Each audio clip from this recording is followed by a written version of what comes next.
যখন আসছেন কারো কাছে গিয়ে মালাকুল মউত বলেন নাই যে আপনি অনুমতি দিলে আপনার রূহ মুবারক নিয়ে যাব। কারো কাছে অনুমতি যখন মালাকুল মউত চান নাই। আর আমার নবীদের কাছে, আমার নবীর দরবারে গিয়ে জিবরাইল এবং আজরাইল বিনতির সাথে, আজিজের সাথে দাঁড়ায় বলতেছেন, ইয়া রাসূলুল্লাহ, আল্লাহ সালাম গ্রহণ করুন, আপনি অনুমতি দিলে কামরায় প্রবেশ করব, আপনি অনুমতি দিলে আপনার রূহ মুবারক নিব, যদি আপনি না চান বিদায় নিয়ে চলে যাব। সুবহানাল্লাহ। নবী কি বলেছেন? জিবরাইল বসো, মালাকুল মউত বসো। নবীজি পরিবারের সঙ্গে কথা বললেন, মাওলার সঙ্গে কথা বললেন, সাহাবার সঙ্গে কথা বললেন, নবী অনুমতি দিলেন।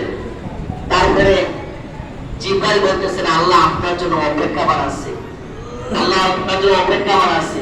তখন নবী বললেন, ঠিক আছে নিয়ে যাও। রূহ মুবারক নেওয়া হলো। আবার কতক্ষণ সময়ের মধ্যে আবার যখন আল্লাহ হাবিবের এই জিসিম মুবারককে জান্নাতুল ফিরদাউসের টুকরা যখন মদিনাতুত তয়্যিবা যখন আবার সরিয়ে দিলেন, সাথে সাথে রূহ মুবারক চলে এসেছেন। বলে সুবহানাল্লাহ। তিনি কখন ইন্তিকাল করেন নাই। মেরাজের রজনীতে জিসিম মুবারককে, বডি মুবারককে অপারেশন করা হয়েছে। এই দেহ মুবারককে অপারেশন করা হয়েছে মেরাজের রজনীতে। এই দেহ মুবারককে চিরে দুই টুকরা করা হয়েছে জমজম কূপের কাছে।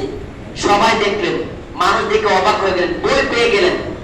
আল্লাহর হাবিব বর্ণনা দিচ্ছেন যে আমি কোনো বই পাই নাই, আমার কলিজা, আমার গিলা মুবারক আলাদা করে করে রাখা হয়েছে। জমজম কূপ দ্বারা আমার ভিতরটাকে গোসল করা হয়েছে, দৌত করা হয়েছে। বলে সুবহানাল্লাহ। এই কলিজা, গিলা, রূহ সব আলাদা করে রাখা হয়েছে। 4 বার নবীজির সিনা মুবারককে অপারেশন করা হয়েছে। নবীজি ইন্তেকাল করে নাই। বলে সুবহানাল্লাহ। আপনি কি বাঁচবেন? আপনার সব একটা যদি বিদীর্ণ করে দেওয়া হয়, এই গিলা, এই কলিজা, তারপরে যে ফেসবা আছে ইত্যাদি যেগুলো আছে, এগুলি যদি একটা ভিন্ন ভিন্ন করে রাখা হয়, আপনি কি বাঁচবেন? কখনো বাঁচবেন না, কোনদিনও বাঁচবেন না। নবী মেরাজে যাচ্ছেন, নবী দেখলেন কবরের মধ্যে, মাজারের মধ্যে মুসারিফ নামাজ পড়ছেন। বলে সুবহানাল্লাহ। নবী মেরাজে যাচ্ছেন, তিনি দেখলেন মা আসিয়া কবরের মধ্যে তিনি নামাজ পড়ছেন। তিনি মেরাজে যাচ্ছেন, প্রথম আসমানে আদম নবীর দেখা হইল, এবার প্রতিটা আসমানে সবার সাথে দেখা হইল, আবার সবার সাথে বাইতুল মুকাদ্দাস দেখা হইল। বলে সুবহানাল্লাহ। নবী জমির উপর যেভাবে দেখে, জমির নিচে সেইভাবে দেখে। বলে সুবহানাল্লাহ। নবীর পাওয়ার কত, স্পেশাল পাওয়ার কত। নবীজি বলতেছেন, আমার এই দেহ মুবারক থেকে গাম মুবারক নিয়ে আল্লাহ পাক কুল কায়নাত সৃষ্টি করতে লাগলেন। হাজার হাজার বছর চলে গেল, হাজার হাজার বছর চলে গেলেন। আল্লাহ নবীজি ফরমান, আমি যখন সাদাও রাখি গাছের নিচে, তখন কি আমি শেষের মধ্যে পড়ে রয়েছি। আল্লাহ পাক আমাকে সম্বোধন করে বলতেছেন, ও আমার বন্ধু, আমার হাবিব, আপনি মাথা মোড়ক উত্তোলন করেন, আপনি মাথা মোড়ক তোলেন। আমি মাথা মোড়ক তুললাম, তুলে চেয়ে দেখে আমার চতুর্দিকটা নূর মুবারক ছড়াছড়ি করতেছেন। বলে সুবহানাল্লাহ। নূরের ঝলক, নূরের ঝলক ঝিকিমিকি করতেছেন। আমি চতুর্দিকে তাকাইলাম। আল্লাহ হাবিব ফরমান, আমার চতুর্দিকে যে নূরের ঝলক ছিলেন, তারা হচ্ছে আমার বন্ধু সিদ্দিক, আবু বকর, ওমর ফারুক আযম, ওসমান বিন নুরাইন, মাওলা আলী কাররামাল্লাহু ওয়াজহুল কারীমের নূর মুবারক ওই রূহ জগতে ওই ফার্স্ট টাইমে তাদেরকে আল্লাহ পাক বানিয়েছেন। বলে সুবহানাল্লাহ।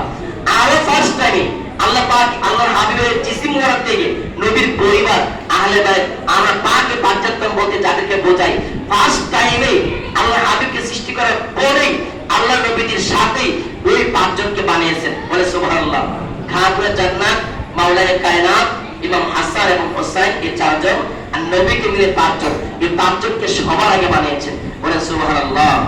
আল্লাহ নবীজি ফরমান, আমার এই বক্ষ মুবারকে গাম মুবারক নিয়ে যখন সমস্ত নবী রাসূলদেরকে বানালেন, সমস্ত নবী রাসূলের রূহ মুবারক একসঙ্গে ধ্বনি দিলেন, আওয়াজ দিলেন যে লা ইলাহা ইল্লাল্লাহু মুহাম্মাদুর রাসূলুল্লাহ সাল্লাল্লাহু আলাইহি সাল্লাম।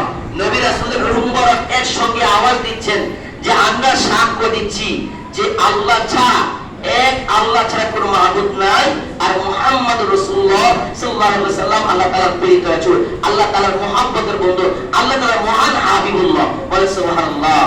আল্লাহ নবীজি ফরমান, ওই জগতে সাদুল ইয়াকিন গাছের মধ্যে আল্লাহ পাক আমার নূরে মুবারক, ওই তখন তিনি কি ময়ূর আকৃতিতে আছেন, ময়ূর আকৃতিতে তখন আল্লাহ নবীজি আছেন। আল্লাহ নবীজি ফরমান, আমার ময়ূরটাকে আবার ট্রান্সফার করা হচ্ছে, এই ময়ূর থেকে আবার পরিবর্তন করা হচ্ছে, রূপান্তর করা হচ্ছে। নবীজি ফরমান, আমাকে আরেকটা